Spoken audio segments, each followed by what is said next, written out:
Hello everyone English နဲ့နာတီယာမှာပြန်လည်ကြိုဆိုပါရစေ။ဒီနေ့တစ်ချက်ကို grammar course ကိုလေ့လာခဲ့ရပါတော့။အခုဆိုလို့ရှိရင်တော့ lesson 5 lesson 5ခုမြောက်ရောက်ခဲ့ပြီပါ။ဒီချိန်ထိပါလာခဲ့ပြီးတော့အင်စာတွေတခြားလေးလုပ်လိုက်တော့တော်တော် consistent ရှိပြီးတော့မှအင်္ဂလိပ်စာကိုတကယ်တူးတက်ချင်လို့သူပြောလို့ရတယ်ပေါ့နော်။အဲ့တော့ဒီ lesson ကိုဒီ video ကြည့်နေတဲ့သူတွေ lesson 1ချက်ကိုတခြားလေးလုပ်ခဲ့တဲ့သူတွေ congratulation ပါ။ဒီချက်ကတော့ English နာတရားမှာဒီချက်နာတရားဖြစ်ပါတယ်။ဒီချက် English နာတရားရဲ့ပေါင်းလာတရားဖြစ်တဲ့အပြင် grammar class, vocabulary class ဒါ101 English class တွေကိုပါသင်ကြားရရှိပါတယ်။အဲဆိုရင်တော့သင်ခန်းစာလေးစလိုက်ရအောင် lesson 5ဆိုတော့နည်းနည်းပြန်ပြောရမယ်ဆိုရင်ဒီချက်ကိုအချက် unit 5မှာက present simple အကြောင်းလေးလာမယ်နော် present simple မှာသုံးလေလေ့ကျင့်လုပ်နေကြအလေးကျင့်နေပြီးတော့အများနဲ့မှန်ကန်တဲ့အရာတွေဒါမှမဟုတ်လို့ရှိရင်ရေဘူးရအားဖြင့်မှန်ကန်တဲ့အရာတွေမှာသုံးလို့ရတယ်။ဒီချက်ကလည်း present simple asset ပေါ့နော် present simple ကိုငါတို့က present simple negative နဲ့ present simple question စာကြောင်းလေးဘယ်လိုရေးမလဲဆိုတာကြည့်အောင်နော်ဒီချက်ပထမဆုံးနေ့ကပြောခဲ့သလိုပဲ verb မှာနှစ်မျိုးရှိတယ်ဒီကအဖြစ် verb to be နဲ့ main verb ဆိုပြီးတော့မှာပေါ့နော်အဲ့တော့ verb to be က amisa was ဝယ်ရဖြစ်တယ် amisa was ရမဟုတ်တဲ့တခြား verb တွေကတော့ main verb လို့ခေါ်တယ်ငါတို့ lesson 1 to 3တုန်းက verb to be amisa အကြောင်းပေါ့နော် was ဝယ်ရတော့မပါသေးဘူး amisa နဲ့ပတ်သက်တဲ့စာကြောင်းတွေရေးတာအငင်းတွေရေးတာမိကုန်းတွေရေးတာလေ့လာပြီးသွားပြီပေါ့နော်တော့ဒီနေ့ကတော့ငါတို့အဲ့ present simple နဲ့ပတ်သက်တဲ့စာကြောင်းတွေရေးတာလေ့လာပြီးသွားပြီအခုချက်ပြီးတော့အငင်းရေးပုံနဲ့မိကုန်းလုပ်ပုံလေးကိုကြည့်အောင်present simple ကိုအငင်းရေးခြင်းတဲ့အခါမှာ present simple negative is doesn't don't or doesn't plus verb လေတော့ present simple ကိုအငင်းရေးခြင်းလို့ရှိရင်အခုကရိယာအနေနဲ့ don't နဲ့ doesn't တွေကိုခေါ်ပေးရပါတယ်ဒီမှာ don't or doesn't ပေါ့နော်အဲ့ don't နဲ့ doesn't တွေကိုထည့်အရှိမထည့်ပြီးတော့မှနောက်မှာ verb လေးကိုထည့်လိုက်ရင်ရပြီဒီက grammar တွေကဆက်နေရပါတော့။ဒီချက်လိုမျိုးအစေရ lesson တွေနဲ့ပြန်ပေါင်းပြီးတော့ပြောပြသွားမယ်။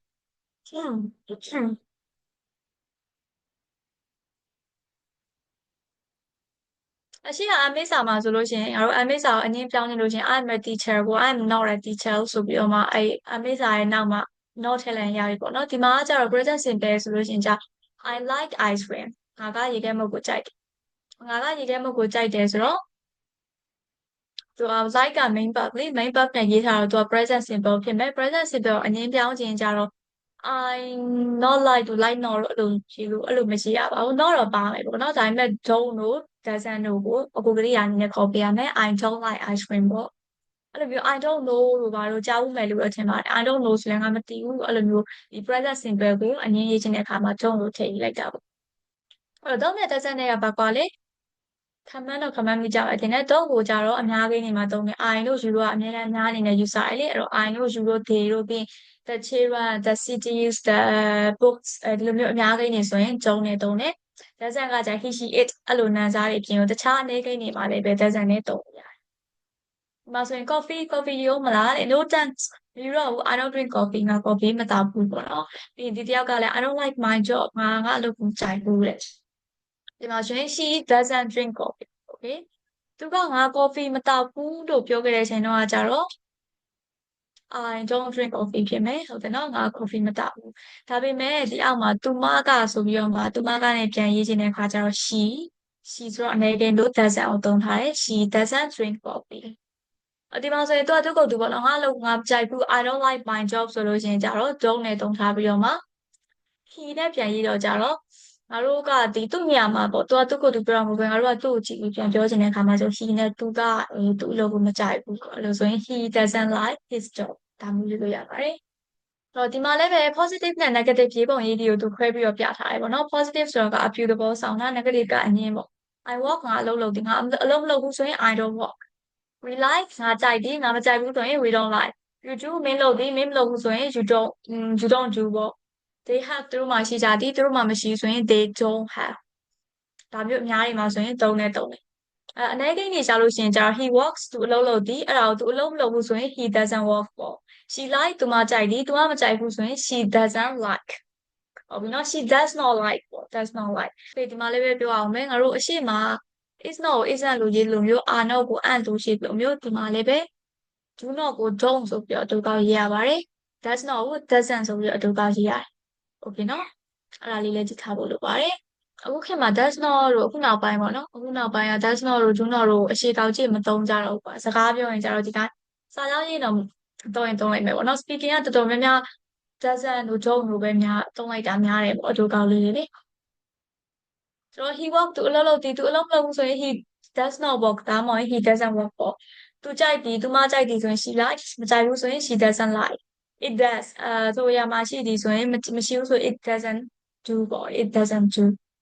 ပြီး it has ဆိုရင် it doesn't have ဒီမှာငါတို့တတိထားမိမယ်ချင်းနဲ့နောက်က infinitive ပြန်ဖြစ်သွားတာလို့တတိထားမိမယ်ချင်းနဲ့နောက်မှာ but 1ပြန်ဖြစ်သွားတယ်ဟုတ်လား but 1ဆိုတော့ SES မပါတယ် but 1ပြန်ဖြစ်သွားတာဒီပုံစံလေးဒီစာကြောင်းမှာဆိုရင် she has a car သူမမှာကားတစ်စီးရှိသည်အဲ့ဒါကငါတို့ပုံမှန် present simple နဲ့ရေးထားတာအဲ့တော့ငင်းကျင်တယ်သူမမှာကားတစ်စီးမရှိဘူးဆိုရင် she ကအနေမလို့ doesn't နဲ့ထည့်ရတယ်ပြီးတော့နောက်မှာပေါ့နော် verb ကိုပြန်ရေးပေးရတယ်ဆိုတော့ she doesn't have a car ဒီမှာ she doesn't has a car ဆိုပြီးတော့ပြန်မရေးပေးရပါဘူးသူကဒီ SES မပါတဲ့ infinitive ပေါ့အဲ့ဒါကို infinitive လို့ခေါ်တယ် infinitive အဖြစ်ပြန်ပြောင်းသွားတယ်ပြောပါတော့အဲ့ဒါကို infinitive လို့ခေါ်တာအဲ့စလုံးလေးကြားဘူးမယ်ကြားဘူးလားတော့မသိ infinitive ဆိုတာက s တွေ es တွေမပါတဲ့ verb အောင်ခေါ်တာပါဆိုရင်အောက်ကစာကြောင်းလေးတွေဖတ်ခြင်းနဲ့ထပ်ပြီးတော့ကြည့်လိုက်အောင် I drink coffee ငါ coffee တောက်တယ်ဒါပေမဲ့ I don't drink tea ငါလက်ဖေးတော့မတောက်ဘူးတဲ့ Sue drinks tea but she doesn't drink coffee Sue ကလက်ဖေးတော့တောက်ပေမဲ့ coffee မတောက်ဘူးအဲ့မှာဆိုရင်ဒီမှာသတိပြုမိမယ်ခြင်းနဲ့ Sue ကအနေမလို့ငါတို့ present simple ရဲ့အတိုင်းပဲ s မှာ Sue မှာပေါ့နော်ဒီ drink မှာ s ထည့်လိုက်တယ်ပြီးရင်နောက်တစ်ခုကကြတော့ဒီမှာ she doesn't အငင်းကျင်တော့ she ကအနေမလို့ doesn't ကိုခေါ်ပေးတယ်ပြီးတော့နောက်က drink မှာနောက်က drink မှာ s မပါတော့တစ်ချက်ခုနပြောခြင်းတဲ့ infinitive ဆိုတာဒါလေးပြောတာပါအဲ့လို SES ထုတ်လိုက်ရတာပေါ့နော်ရိုးရိုးပုံမှန်ပုံမှန်ပဲ SES မပါတော့ဘူးပေါ့ဘယ်လိုမျိုးမှတ်လို့ရလဲဆိုတော့ doesn't ကအဲ့ဒီ SES အစားဖြစ်လာတာလို့ပြောလို့ရတာပေါ့နော်အဲ့ doesn't က SES နေရာမှာ doesn't အောင်သုံးလိုက်တဲ့အတွက်ကြောင့်မလို့နောက်ကဟာကို SES ပြန်ထည့်ကြမလို့ပဲပေါ့ပြီးရင်နောက်တစ်ကြောင် you don't work very hard မင်းအရင်အလုပ်မကြိုးစားဘူး we doesn't watch TV very often ငါတို့ TV မကြာခဏမကြည့်ဘူး the weather is usually nice it doesn't rain very often ရာသီဥတုကအမြဲလိုလိုကောင်းတယ်မိုးရမ်းမရွာဘူးပေါ့ပြီးတော့ some and Chris don't know many people some နဲ့ Chris နဲ့ကလူအများကြီးမသိဘူးဒါဆိုရင် तू ကပြန်ပြောထားတယ်ငါတို့ I will you they မှာဆိုရင်သုံးမယ်ဟုတ်တယ်နော် he she is ဆိုရင် doesn't နဲ့သုံးဘောလုံးမကြိုက်ဘူးဆိုလို့ရှိရင်ငါဘောလုံးကန်တာမကြိုက်ဘူးဘောလုံးမကြိုက်ဘူးဆို I don't like football ဒါပေမဲ့သူကဘောလုံးမကြိုက်ဘူးဆိုရင် he ကအနေမလို့ doesn't ကိုခေါ်ပေးရတယ် he doesn't like football ပေါ့စာကြောင်း example စာကြောင်းလေးတွေက I don't like Brad and Brad doesn't like me ငါက Brad ကိုမကြိုက်ဘူး Brad ကလည်းငါ့ကိုမကြိုက်ဘူးပေါ့အဲ့လိုနေရာမှာ Brad don't like ဆိုပြီးတော့သုံးအောင် doesn't ဆိုပြီးတော့သုံးရမယ် Brad ဆိုတာကလူတစ်ယောက်လူနာမည်ပေါ့နော်လူအနေမလို့ Brad ကOkay နောက်တစ်ကြောင်းက my car doesn't use much petrol ငါရဲ့ကားကစီအများကြီးမသုံးဘူးစီအများကြီးမစားဘူးပေါ့နော်အဲ့မှာဆိုရင် car ကအနေမလို့ doesn't ဆိုပြီးတော့သုံးပေးရတယ် sometimes he is late but it doesn't happen very often တခါတလေတော့သူကနောက်ကျပြီမဲ့အဲ့ဒါမကြောက်နာတော့ဖြစ်လေဖြစ်တာမရှိပါဘူးလေဒီမှာဆိုလို့ရှိရင်လည်းပဲit ကပေါ့နော်ထိုအရာကဆိုတော့ထိုအရာကဆိုတာကသူနောက်ကျတာကိုပြောတာသူနောက်ကျတဲ့အဖြစ်ဖြစ်ကမကြာခဏတော့ဖြစ်လေမရှိဘူးတော့ it ဆိုတဲ့အတွက်ကြောင့်မလို့ doesn't နဲ့သုံးပေးရတယ်ဒီအောက်ဆုံးကခုနက teacher ပြောလိုက်တဲ့ခုမှလာမှ infinitive ငါတို့က don't လို့ doesn't တို့ရဲ့နောက်မှာ infinitive ကိုထည့်ပေးရတယ် infinitive ဆိုတာကကြတော့ SES မပါတဲ့ verb တွေပေါ့နော်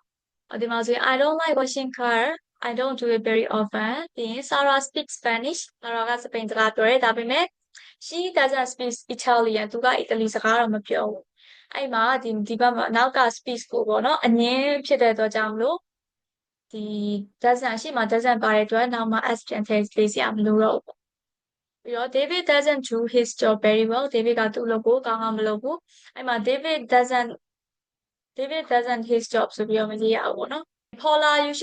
Paula doesn't usually have breakfast Paula ကအမြဲလိုလို breakfast နေ့လည်စာစားလို့မရှိဘူးအဲ့ဒါဆိုလို့ရှိရင် Paula doesn't usually HAB have နဲ့ရေးပေးရပါတယ်ဒါဆိုရင်အဲ့ဒါလေးကိုသိပြီးလို့တင်တယ်summary ရပြန်ပြောမယ်ဆိုရင်တော့ငါတို့က present simple အငင်းရေးခြင်းတဲ့အခါမှာ doesn't တို့ don't တို့နဲ့ရေးပေးရမယ်အများကိန်းတွေဆိုလို့ရှိရင် I will you they ဆိုတဲ့အများဆိုလို့ရှိရင် that don't ပေါ့နော် he she is ဆိုရင် doesn't နဲ့ရေးပေးရမယ်ပြီးရင်အဲ့ဒီရဲ့နောက်ကလိုက်တဲ့ဒီ present simple ကိုအငင်းပြောင်းတဲ့အခါမှာ don't doesn't ကိုပေါ်ပြီးနောက်မှာ verb လိုက်ရမယ်လို့ပြောရတယ်အဲ့လိုက်တဲ့ verb က verb infinitive ဖြစ်နေရမယ်ပြောချင်တာ s တွေ es တွေပြန်ထည့်စရာမလိုပေါ့နော်ရိုးရိုး verb form ပဲဖြစ်နေရဒါဆိုရင် 6.1 exercise လေးကြည့်အောင် number 1 I play the piano very well လေသူကတော့လွယ်ပါတယ်ဒီစာကြောင်းတွေကိုလည်းအငင်းရေးပေးပါတဲ့ ငါတို့က subject ကိုကြည့်ရမယ် subject ကအနည်းဆိုလို့ရှိရင် doesn't ကိုခေါ်ပေါ့ subject ကအများစု don't ကိုခေါ် number 2ကိုကြည့်လိုက်ပါဦး Anna play the piano very often Anna က piano ကို very well ကောင်းကောင်းတီးနိုင်တယ် Anna ကအနည်းမလို့ Anna မတီးနိုင်ဘူးငါတို့ကညင်းချင်တာလေအဲ့တော့ Anna doesn't does not ပေါ့နော် does not မဟုတ်ရင် doesn't Anna doesn't play the piano very well play မှာ s မပါဘူးနော်အဲ့ဒါလေးတတိထားပါအဲ့ဆိုရင် 6.1 ဆက်ပြီးတော့ရေးကြည့်ပါဦးအဲ့ဒါဘယ်လိုလုပ်ရမလဲဆိုတာလည်းပြန်ပြောစရာမလိုတော့ဘူးထင်တယ်နော်ငါတို့ပုံမှန်အတိုင်းပဲစာကြောင်းတစ်ကြောင်းလုံးရေးပြီးတော့မှဒီ teacher ရဲ့ Telegram chat ပေါက်မှာ link Telegram chat ပေါက်ရဲ့ comment မှာပေါ့နော်အင်ဂျာရီလာချက်လို့ရပါတယ်အင်ဂျာလေး teacher လိုက်လို့မယ်နော်အဲ့ဒါမှကိုရပါ6.2 က sorting the information and write sentences with like ဒီ information တွေကိုလေ့လာပါလေ့လာပြီးတော့မှပေါ့နော်ဒီ like ဆိုတဲ့စလုံးနဲ့စာကြောင်းတွေရေးပေးပါတဲ့အဲ့တော့ကိုကအကြိုက်တွေကိုမေးရပါငါတို့အကြိုက်တွေ do you like ဒီမှာလူ3ယောက်ကိုမေးထားတယ်လူ3ယောက်ပေါ့နော်3ယောက်တော့မဟုတ်4ယောက်ဖြစ်တော့ပေါ့လူ3ယောက်ပထမတစ်တွဲပေါ့ပထမတစ်တွဲက Van နဲ့ Sophie ဒုတိယတစ်ယောက်က Kate တတိယတစ်ယောက်က You တဲ့ငါတို့မေးထားလိုက်တယ် number 1ဆိုရင် do you like classical music လေ3ယောက်လုံးကိုသူကမေးလိုက်တယ်မင်း classical music ခဏဝင်တေးဂီတာပေါ့နော်ခဏဝင်တေးဂီတာဆိုတာနည်းနည်းတချင်းအနှေးတွေလေနည်းနည်းလေးကိုတချင်းအနှေးပုံစံမျိုးပေါ့နော်အဲ့လိုခဏဝင်တေးဂီတာကိုကြိုက်လားတဲ့ဆိုတော့ Van နဲ့ Sophie က yes လို့ဖြေထားတယ်ဟုတ်တယ်နော် Kate က no လို့ဖြေထားတယ်ဟိုရောတခြားတော့ no ပေါ့နော်အဲ့မကြိုက်ဘူးတချင်းဆိုရင်နူးတာမျိုးပါကြိုက်တာနူးတာဆိုတော့မှနည်းနည်းအေးအေးလေးလည်းကြိုက်ပါတယ်အဲ့လိုနှေးနေကြတိတ်မကြိုက်တော့ number 1သူကဖြေပြထားတယ် Van and Sophie like classical music လေ Van နဲ့ Sophie နဲ့ classical music ကိုကြိုက်ကြပါတယ်အဲ့မှာ Van နဲ့ Sophie နဲ့က2ယောက်မလို့ like မှာ SM ထားပေါ့နော်ပြီးတော့ number 2က Kate ကကြတော့မကြိုက်ဘူးလို့ပြောထားတဲ့အတွက်ကြောင့်မလို့ငါတို့က Kate က classical music ကိုမကြိုက်ပါဘူးလို့ဘယ်လိုရေးမလဲကြိုက်တယ်ဆိုရင် Kate like ပေါ့မကြိုက်ဘူးဆိုရင် Kate ကအနည်းမလို့ Kate doesn't like classical music တော့ဒါကတော့ဟိုအရှိက unit 5ကပေါ့နော် present simple စာကြောင်းလေးတွေရောအငင်းရောပေါင်းပြီးရေးရတာမျိုးပေါ့I ဒီချက်ကတော့ I don't like ပေါ့နော် classical music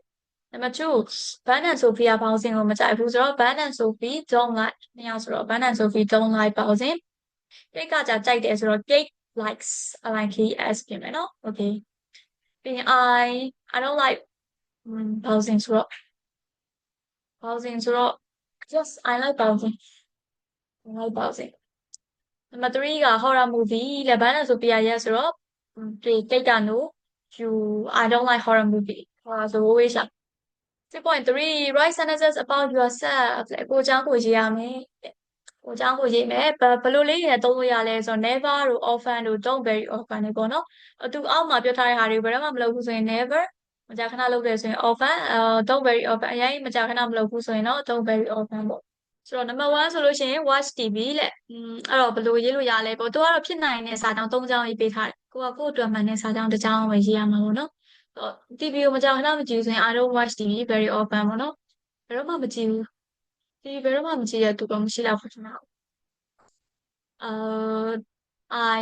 ဘယ်တော့မှမကြည့်ဘူးဆိုရင် I never watch TV ပေါ့နော်မကြာခဏကြည့်တယ်ဆိုလို့ရှိရင်တော့ I often watch TV လို့ရေးလို့ရပါတယ် number 2ကဒီချက်ကတော့ I don't watch TV very often မကြာခဏကြည့်တာမျိုးတော့မဟုတ်ဘူးပေါ့ဟို sometimes တခါလောက် number 2က go to the theater လေ theater သွားတယ်ပေါ့နော်ပြဆက်ရုံကိုရုပ်ရှင်ရုံ go to the theater ရုပ်ရှင်ရုံသွားတယ်တဲ့ဒီချက်ဆိုတော့ I never go to the theater ရုပ်ရှင်ရုံမသွားဘူးပေါ့ I know it's strange number 3 ride a bike bike ပေါ့နော်စပိန်စီးတာဆိုတော့ စပိန်စီးတာဆိုတော့ဒီချက်ဆိုရင်တော့ I don't ride a bike very often ကြာခဏတော့အရင်မစီးပေါ့နော် number 4က I often eat in restaurant စားတော့ဆိုင်မှာစားဖြစ်တာများပါတယ်ဒီတိုင်းပဲကိုအတွက်မှန်တဲ့စာကြောင်းလေးရေးကြည့်ပါဦး okay 6.4က complete the sentences ဒီစာကြောင်းလေးကိုဖြေပါအကုန်လုံးက negative တွေဖြစ်တယ်အဲ့ဒါကြောင့်မလို့ဒီ negative စာကြောင်းတွေပဲရေးပြရမှာပေါ့နော်အဲ့ဒါကြောင့်မလို့ don't လို့ doesn't လို့သုံးပါလေဒါကတော့လွယ်တယ်လို့ပြောလို့ရမယ်ပေါ့နော် verb ကိုကြည့်ပြီးတော့မှဒါပေမဲ့ဟိုထည့်ရမယ့် verb ကိုတော့ကိုယ့်ကိုရွေးပေးရမယ်စာကြောင်းဖတ်ပြီးတော့ cause ကကုန်ကြသည်ကိုသွားသည် no တည်သည် rain မိုးရသည် see မြင်သည် use သုံးသည် wear ဝတ်ဆင်သည် Number 1ဆိုရင် the weather here is really nice လေဒီကရာသီဥတုကအရန်ကောင်းတယ်မိုးတိတ်မရွာဘူးပေါ့နော် it doesn't rain much Number 2 Paul has a car ဘောမှာကားတစ်စီးရှိတယ်ဒါပေမဲ့သူကအဲ့ကားကိုမကြာခဏသုံးနေမရှိဘူးအဲ့တော့ he doesn't ဟုတ်တယ်နော် he doesn't မသုံးဆိုတော့ use it very often အဲ့လိုမျိုးလေးစရေးကြည့်ပါအခုကကြတော့6.5 6.5က put the verb in the correct form positive or negative ဒါကကြတော့ငါတို့စာကြောင်းတွေကိုကြည့်မယ်ကြည့်ပြီးတော့ positive လား negative လားဆိုစဉ်းစားမယ်စဉ်းစားပြီး positive ဆိုလို့ရှိရင်တော့ပုံမှန်စာကြောင်းလေးအတိုင်းရေးပေးမယ် negative ဆိုရင်တော့အမြင်လိုမျိုးရေးပေးရမှာပေါ့ Number 1က Margaret speaks သူက Margaret ကဘာသာစကားလေးမျိုးပြောတယ်ဆိုပြီးဘေးမှာတော့ verb ကိုရေးထားရပေါ့နော် Number 2ကကြတော့စာကြောင်းနှစ်ကြောင်းလောက်ပေးထားလိုက်မယ်နောက်ကစာကြောင်းလေးကိုကြည့်ကြည့်လိုက်ပြီးရင်ရှေ့ကစာကြောင်းဆုံးဖြတ်ပေါ့ Number 2က it's very boring အရင်ပြဖို့ကောင်းတယ်ဆိုတော့ငါ့အလုပ်ကမကြိုက်ဘူးပေါ့ I don't like my job it's very boring Not me I really like my job it's very interesting Number 3က where is Steve Steve ကဘာမှလဲ I'm sorry ငါတောင်းပန်ပါတယ်လို့ပြောထားတဲ့အတွက်ကြောင့်မလို့ I don't know ပေါ့ I'm a team အဲ့လိုမျိုးလေးစဉ်းစားပြီးတော့စရေးကြည့်အောင် Okay ဒါဆိုလို့ရှိရင်နောက်ထပ်ငါတို့အခု negative ပေါ့နော်အငင်းစာကြောင်းတွေဘယ်လိုရေးရမလဲဆိုတာသိသွားပြီအခုမေးခွန်းကလည်းပဲလွယ်ပါတယ်တခါလေးဆက်ပြီးတော့ကြည့်လိုက်အောင်အငင်းစာကြောင်းတွေကြတော့ငါတို့က does not တို့ do not တို့ထည့်ပေးရတယ်နော်မေးခွန်းကလည်းဒီတိုင်းပါပဲမေးခွန်းက not တော့မပါတော့ဘူး do တို့ does တို့ခေါ်ပေးရတာအခုပရိယာအနေနဲ့ဆိုရင်ဒီမှာ do you play the guitar မင်းဂီတာတီးလားပေါ့ဒီ I walk ငါလှုပ်တီးလို့ပြောလို့ရှိရင်အဲ့ဒါ positive စာကြောင်းပေါ့သူ့ကိုမေးခွန်းအနေနဲ့ပြောင်းမယ်ဆိုရင် do you walk မင်းလှုပ်လားပြီး we like ငါတို့ကြိုက်သည်မင်းကြိုက်လားဆိုရင် do we like ပေါ့နော် do we like ငါတို့ကြိုက်လားပေါ့ပြီးရင် not you do မင်းလှုပ်လားဆိုရင် do you do ဒါမျိုးတွေသုံးရတယ်အများကိန်းတွေဆိုလို့ရှိရင်တော့ do ပေါ့နော်အနည်းကိန်းတွေကြလို့ရှိရင်တော့ does he walk ဆိုလို့ရှိရင်သူအလုပ်လုပ်သည် he walk in a van ရေရိုးစာကြောင်းဆိုရင် he walk in a van သူအလုပ်လုပ်သည်အဲ့တော့မေးခွန်းပြောင်းခြင်းနဲ့သူအလုပ်လုပ်လားလို့မေးချင်လို့ရှိရင်ကြတော့ does he walks in a van okay အဲ့ဒါကဘာနဲ့တွားတူမလဲဆိုတော့ငါတို့ unit 2လေ unit 2ကအမေစာကိုမေးခွန်းလုပ်တဲ့ပုံစံလေးနဲ့တွားတူတယ်မေးခွန်းလုပ်လို့ရှိရင်အမေစာကိုမေးခွန်းလုပ်တဲ့ပုံစံကြောင့်ငါတို့အမေစာကိုရှေ့ကိုထုတ်လိုက်ရမယ်လေဒီမှာကကြတော့ do that ဆိုတဲ့အကူကရိယာလေးပို့လာတယ်အဲ့ဒီအကူကရိယာလေးကိုရှေ့ကိုထုတ်လိုက်ရအောင်ပဲအဲ့တော့ကြည့်အောင်ရေးရတဲ့ပုံစံကပထမဦးဆုံး do နဲ့ does နဲ့ကိုရှေ့ဆုံးမှာရေးမယ်ပြီးရင် subject လာမယ်ပြီးတော့ verb infinitive လာမယ်အဲ့ဒါသတိရမယ်နော် verb infinitive လာမယ်ပြီးတော့ပို့တဲ့စလုံးလေးလာမယ်do you play the guitar မင်းဂီတာတီးလားပြီးရင် do your friend live near here မင်းတကယ်ချင်းနေဒီနားမှာနေလား does Chris work on Sunday Chris ကတနင်္ဂနွေနေ့မှာအလုပ်လုပ်လားအဲ့မှာနော်ဒီမှာရေးတဲ့ပုံစံလေးကြီးကြည့်သွားပါ do does လာတယ်ပြီးရင် subject လာတယ်ပြီးတော့ infinitive လာတယ်ပြီးမှပို့တဲ့စလုံးလေးပါနောက်တစ်ခုကငါတို့ဒီ amis စာကိုမေးခွန်းလုပ်တဲ့အခါမှာလည်းမှတ်မိမယ်တင်တဲ့ lesson 2မှာပါတယ်လေ amis စာကိုမေးခွန်းလုပ်တဲ့အခါမှာငါတို့ကဘယ်မှာလဲဆိုတော့ yes no မေးခွန်းနေမဟုတ်ဘဲနဲ့လေလာမေးခွန်းနေမဟုတ်ဘဲနဲ့တခြားစလုံးတွေဆိုလို့ရှိရင်ကြတော့ WH question လေးထည့်ပေးရတယ်ဆိုပြီးတော့မှပြောပေးအဲ့တော့အဲ့ဒါလေးကိုမှတ်မိရင်တော့ကိုစာမှတ်မိနေတယ်ဆိုပြီးတော့ check လုပ်လို့ရတာပေါ့နော်စစ်ဆေးလို့ရတာပေါ့အဲ့တော့ဒီမှာရောအဲ့ဒါကိုမှတ်မိရလို့ဘယ်လောက်တစ်ယောက်ရှိတယ်ချက်ပြောခဲ့တယ် yes no question ဆိုပြီးတော့ပေါ့နော်ဒီမှာလည်းဒီတိုင်းပဲ do does နဲ့စထားတဲ့မိကုန်းတွေက yes no question တွေ do you play the guitar မင်းဂီတာတီးလားတီးရဆိုရင် yes မတီးဆိုရင် no အဲ့လိုပဲဖြေလို့ရတာပေါ့နော်ဟုတ်တယ်ဂီတာငါဂီတာအရန်ကောင်းတာငါတီးတာအရန်တော်တာတို့ဘာလို့အဲ့လိုမျိုးတော့ပြောလို့မရဘူး yes no ဟုတ်လားမဟုတ်ဘူးလားပဲပြောလို့ရတယ်အဲ့ဒါကိုမင်းဂီတာကိုဘယ်နေရာမှာတီးရလဲဆိုလို့ရှိရင်ဖွဲရနဲ့တုံးပေးရတယ်ပေါ့နော်ဖွဲရလို့ခေါ်တဲ့ WH question လေးကိုတုံးပေးရတယ်Where do you play the guitar အပြင်ဂီတာကိုဘယ်နေရာမှာတီးရလဲပြီးရင်မင်းပြပတွေပမာနေရလဲဆိုရင် Where do your parents live ပြီးတော့မင်းတို့စပင်ကိုဟိုဘယ်နှချိန်ခေါင်းလျှော်လဲပေါ့နော်စပင်ကိုဘယ်နှချိန်ခေါင်းလျှော်လဲပေါ့အဲ့ဒါဆိုရင် How often do you wash your hair ပြီးတော့ဒီစလုံးရဲ့အဓိပ္ပာယ်ကဘာလဲ What does this word mean ပုံစံတော့တူတူပဲเนาะအရှိမ WH question လေးထည့်လိုက်ရုံပဲ pattern လေးကတော့အပေါ်ကလိုပဲ WH question တစ်လုံးပို့မယ်ပြီးလို့ရှိရင် do that in subject နဲ့ infinitive ပြီးတော့ဒါလေးကဘယ်လောက်ကုန်လဲဆိုရင် how much does it cost to buy the raw ပြောမှာကိုဒီနေ့နဲ့တော့ဘယ်လောက်ကုန်လဲပြီးတော့ငါတို့ကမေးခွန်းနေမေးတဲ့အခါမှာပေါ့နော် always ဆို usually လို့ဆိုရဲ adverb လို့လည်းသုံးလို့ရတယ်အဲ့ဒါတွေကို frequency adverb လို့ခေါ်တယ်เนาะအရှိသင်ခန်းစာမှာလည်းပြောခဲ့တယ် frequency adverb အဲ့ဒါကတော့ frequency ပေါ့ချိန်နှုန်းကိုကြားတဲ့ adverb တွေပေါ့အဲ့တော့ Chris ကတနင်္ဂနွေနေ့မှာအလုပ်သွားတယ်အလုပ်သွားလား အဲ့လိုမေးမယ်ဆို Chris ကတနင်္ဂနွေနေ့မှာအမြဲတမ်းလုပ်သွားလားအဲ့ဒါဆိုလို့ရှိရင်သူအမြဲတမ်းဟုတ်လားမဟုတ်ဘူးလားဆိုတော့မေးတာဖြစ်သွားပြီပေါ့နော်ကိုပြည့်စုံကဆိုတော့ that's Chris always work on Sunday Chris ကတနင်္ဂနွေနေ့မှာအမြဲတမ်းအလုပ်သွားလား what do you usually do at weekend မင်း weekend မှာဘာလုပ်လေရှိလဲပေါ့နော်အဲ့လိုမျိုးတွေမေးလို့ရတယ်ပြီးနောက်တစ်ခါ what do you do မင်းဘာလုပ်လဲဒီမှာတိချာအမှာကလေငါတို့ what do you do လို့မေးလို့ရှိရင်ကိုယ့်ရဲ့အလုပ်ကိုမေးရတဲ့တူပါပဲမင်းဘာလုပ်လဲ what is your job နဲ့တူတယ်ပေါ့အဲ့တော့တရားရောက်ကကို what do you do လို့လာမေးလာလို့ရှိရင်ကိုယ့်ရဲ့အလုပ်ကိုပြောလို့ရတယ်ပေါ့နော် I'm a teacher I work in a school ဟိုအကြောင်းသားဆိုရင် I'm a student I'm learning English တဲ့ခံလို့လို့ရပါတယ်ပြီးရင်အခုဆိုရင်တော့သိပြီချင်းနဲ့ငါတို့ remember လေတတိယပါလေ I we you they ဆိုရင် do နဲ့တုံးနဲ့အရှိရှိရေးဆိုရင် does နဲ့တုံးနဲ့နော် do they like music သူတို့ music တချင်းကြိုက်လားပြီးတော့သူတချင်းကြိုက်လားဆိုရင် does he like music ဟုတ်ပြီနောက်ဆုံးတစ်ခုအနေနဲ့ကတော့ short answer ဒီ short answer ပုံစံလေးကိုမြင်ဖို့မှချိမမဘူးလေ verb to be ရဲ့မေးခွန်းနေပါနော်ဟုတ်တယ် verb to be ရဲ့မေးခွန်းလေးတွေကိုအဖြေဖြေတဲ့အခါမှာလည်းဒီလိုမျိုး short answer လေးနဲ့ဖြေလို့ရတယ်ဒီမှာလည်း present simple ရဲ့မေးခွန်းအဖြေဖြေတဲ့အခါမှာလည်းအဲ့လိုဖြေလို့ရတယ်ပေါ့နော်အဲ့တော့ yes yes we do လို့ yes I do yes he is yes she is ပေါ့ do you play the guitar မင်း guitar တီးလားဆိုရင်မတီးဘူးဆိုရင် no I don't နော်အဲ့တော့ငါတို့ကဖြေထင်တဲ့အခါမှာဟုတ်တယ်ဆိုရင်မေးခွန်းအရေးဆုံးကြည့်မေးခွန်းကဘာနဲ့မေးလဲအမိစာနဲ့မေးရဆိုအမိစာနဲ့ပြန်ဖြေပေါ့ are you a teacher အဲ့ဆိုရင်ငါတို့ကလက်ဖြေပါဆိုရင် yes I am မေးခွန်းက are you နဲ့ပြီးတော့ဖြေ I am နဲ့ပြန်ဖြေတာပေါ့နော်ပြီးရင်တကယ်လို့မေးခွန်းက do does နဲ့မေးထားမယ်ဒီမှာဆိုရင် do you play the guitar မင်း guitar တီးလားဟိုကမတီးဘူးဆိုတော့ညင်းတော့မယ်ဆိုရင် no I do not ပေါ့ဒီမှာတော့အတူကောက်ရေးထားမလို့ no I don't ဟုတ်ပြီနော် do your parents speak English မင်းရဲ့မိဘတွေကအင်္ဂလိပ်စကားပြောလားပြောရဲဆိုရင် yes they do ပြီးရင် James ကအလုပ်ကြိုးစားလား does James work hard ကြိုးစားရဆိုရင် yes he does ပေါ့ပြီးတော့ does your sister live in London မင်းမိဘတွေ London မှာနေလားမနေဘူးဆိုလို့ရှိရင် no she doesn't မင်းမိဘတွေမဟုတ်ပါဘူး does your sister မင်းအမပေါ့နော်မင်းအမ London မှာနေလားမနေဘူးဆိုရင် no she doesn't ဒါမျိုးရေးလို့ရပါတယ် okay အဲ့တော့အခုထိပြောသွားတာလေးကိုနားလည်မယ်လို့တော့ထင်ပါတယ်နည်းနည်းလေးရှုပ်နေလို့ရှိရင်ဗီဒီယိုလေးကိုအစအနေတစ်ခါလောက်ပြန်ပြီးတော့ပြန်ကြည့်လိုက်ပေါ့နော်အဲ့ဒါဆိုရင်တော့ကိုနားလဲတော့ဗီဒီယိုကြည့်နေချိန်မှာလည်းလုံလေးနေလေကိုမသိရဟာလေးမြင်မြင်ဆက်ဆက်တော့လုံးစရာတော့မလိုဘူးပေါ့နော်ဗီဒီယိုလေးကိုရက်ပြီးတော့မှတ်လို့ရတယ်လေးနားလေးလိုက်မှတ်ထားမယ်လို့ထင်ပါတယ်โอเคအဲ့ဒါဆိုရင်ငါတို့ပြန်ပြောရမယ်ဆိုရင်အငင်းရေးခြင်းတဲ့အခါမှာအငင်းပေါ့နော်စလုံးတွေကို present simple အငင်းရေးခြင်းတဲ့အခါမှာ does နဲ့သုံးတွေကိုသုံးပေးရပြီးတော့မှမေးဖို့မေးခြင်းတဲ့အခါမှာကျတော့ do နဲ့ does နဲ့ကိုသုံးပေးရတယ်အဲ့ဆိုရင် exercise လေးကြည့်ရအောင် question exercise လေးပေါ့ဒါလေးကတော့လွယ်ပါတယ်เนาะပေါ့ကိုလောက်ရမယ်အခိုင်းများတယ်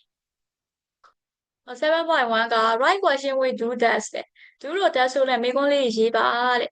အဲ့တော့ဘယ်လိုဒါလေးကဘယ်လိုလေးလဲဆိုတော့ I like chocolate ငါ chocolate ကြိုက်တယ် how about you မင်းရောအဲ့လိုမေးချင်တာပေါ့နော်သူကအဲ့လိုလေးပြဒါပေမဲ့ငါတို့ကဘယ်လိုပြန်ရေးပေးရမလဲဆိုတော့ငါ chocolate ကြိုက်တယ်မင်းရောအဲ့လိုမေးမယ်ဆိုမင်း chocolate ကြိုက်တယ်โอเคနော်မင်း chocolate ကြိုက်လားလို့ဘယ်လိုမေးမလဲဆိုတော့ do you like chocolate ပေါ့မင်း chocolate ကြိုက်လား number 2ဆိုလို့ရှိရင် I play tennis ငါ tennis ကစားသည် how about you မင်းရောအဲ့တော့မင်းရော tennis ကစားလားလို့မေးချင်နော်do you play tennis ပေါ့ okay နော်ပြီး number 3 you live near here မင်းကဒီနားမှာနေတယ် Lucy ရောဘယ်လိုလဲပေါ့အဲ့တော့ Lucy ဒီနားမှာနေလားပေါ့အဲ့တော့မေးချင်လို့ရှိရင် Lucy ကအနေမလို့ does Lucy live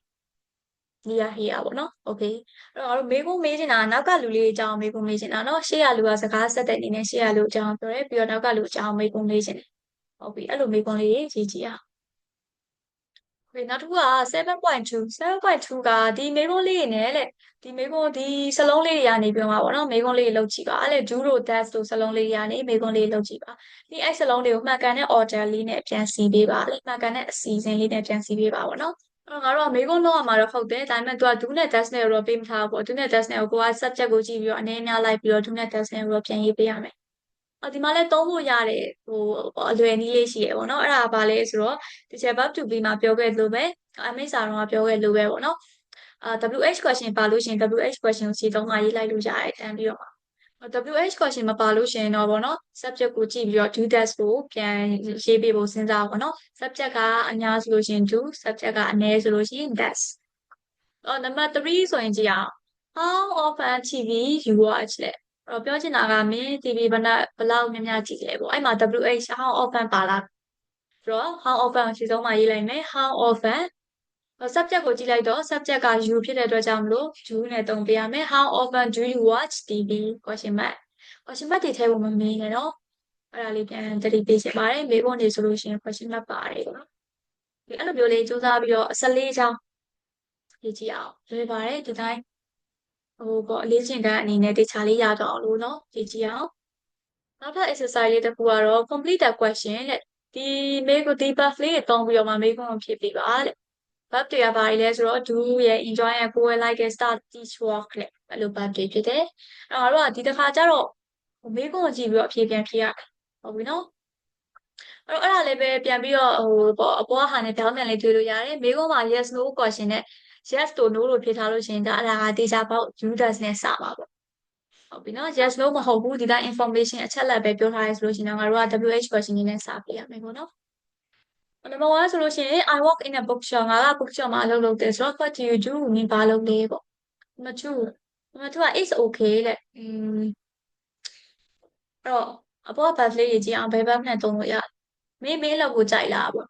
ဟုတ်တယ်နော်အဲ့တော့ do you like your job do you like your job ပြန်မှာ it ပေါ့နော် do you like it အဲဆိုရင် it's okay number 3က in the morning what time တဲ့ဖြေထားတာကြာ9 o'clock အဲဆိုရင်မနက်ပိုင်းဘယ်ချိန်ကစလဲပေါ့နော်အဲ့တော့ what time do you start in the morning အဲ့လိုကြည့်လို့ရတယ်နောက်တစ်ခုက number 4က sometime တခါတလေတဲ့မေးဖို့ကကြတော့ on Saturday တဲ့အဲ့တော့ Sunday နေ့မှာအလုပ်လုပ်လားပေါ့နော် Sunday နေ့မှာလုပ်လားဆိုရင် do you work ပေါ့ဟုတ်တယ်မလား do you work on Saturday okay အဲဆိုရင်အဲ့လိုလေးတွေစဉ်းစားပြီးဆက်ရေးကြည့်ပါဒါလေးကတော့နည်းနည်းပိုစဉ်းစားမယ်အပိုင်းမှာပါတယ်ပေါ့နော်နည်းနည်းခက်တယ်ဟုတ်ပါပြီနောက်ဆုံး exercise ရောက်ပြီနောက်ဆုံး exercise ရောက်ပြီ0.4 0.4က write short answer တဲ့အဖြေတူတူလေးရေးပါတဲ့အဖြေတူတူလေးရေးပါဆိုတော့ငါတို့ကအဲ့လိုအဖြေတွေရေးမှဆိုရင်ဘာကိုကြည့်ရမလဲ subject ကိုပြန်ကြည့်ရမယ်နော်သူကတော့ do you watch TV a lot လေ no I don't know teacher ဆိုရင် do you live in a big city မင်းကမြို့ကြီးမှာနေလား teacher ဆိုရင် yes I do how often or do you often ride a bike no I don't ပြီးရင် does it rain a lot where you live မင်းနေတဲ့နေရာမှာမိုးအများကြီးရွာလား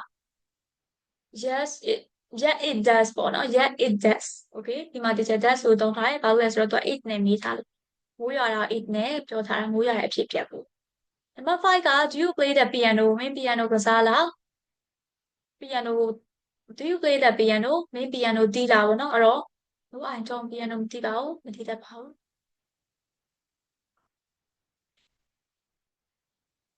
okay ဒါဆိုရင်တော့ lesson 5ကတော့ဒီလောက်ပါပဲဒီနေ့မှာတော့ teacher တို့ present simple အငင်းစာကြောင်းလေးနဲ့ present simple question စာကြောင်းလေးကိုရေးသက်ပြီးလို့ထင်ပါတယ်ဒီဗီဒီယိုဆက်ကြည့်နေရဆိုလို့ရှိရင်တော့ congratulation ပါအင်္ဂလိပ်စာ grammar ကိုတေချာလေးပိုင်းနေတော့မယ်ပေါ့နော်တကယ်အင်စာလေးတွေကိုလည်းစာအုပ်ထဲမှာတေချာလေးထပ်ရေးပြီးတော့မှတေချာလေးရေးပြီးတော့မှဒီ YouTube ရဲ့အရင်ဆုံးပေါ့နော်ဒီဗီဒီယိုကြည့်ပြီးသွားပြီဆိုလို့ရှိရင် YouTube ရဲ့ comment box မှာ done ဆိုပြီးတော့မဟုတ်လို့ရှိရင်ဗီဒီယိုကြည့်ပြီးပါပြီဆိုပြီး comment လေးမှန်းခဲ့ပေါ့ပြီးတော့ဒီချက်ရဲ့ Telegram channel မှာအင်စာထပ်မဲ့နေရမှာပေါ့နော်အင်စာလေးတွေကိုသဘောရိုက်ပြီးတော့ထပ်ခဲ့ပါအားလုံးတူတူဒီ grammar course လေးကို challenge နေတယ်အကုန်လုံးပြီးတော့လိုက်လုပ်ကြပြီနော်အဲဆိုရင်နောက်ထပ် lesson မှာတွေ့ရအောင် see you in my next video bye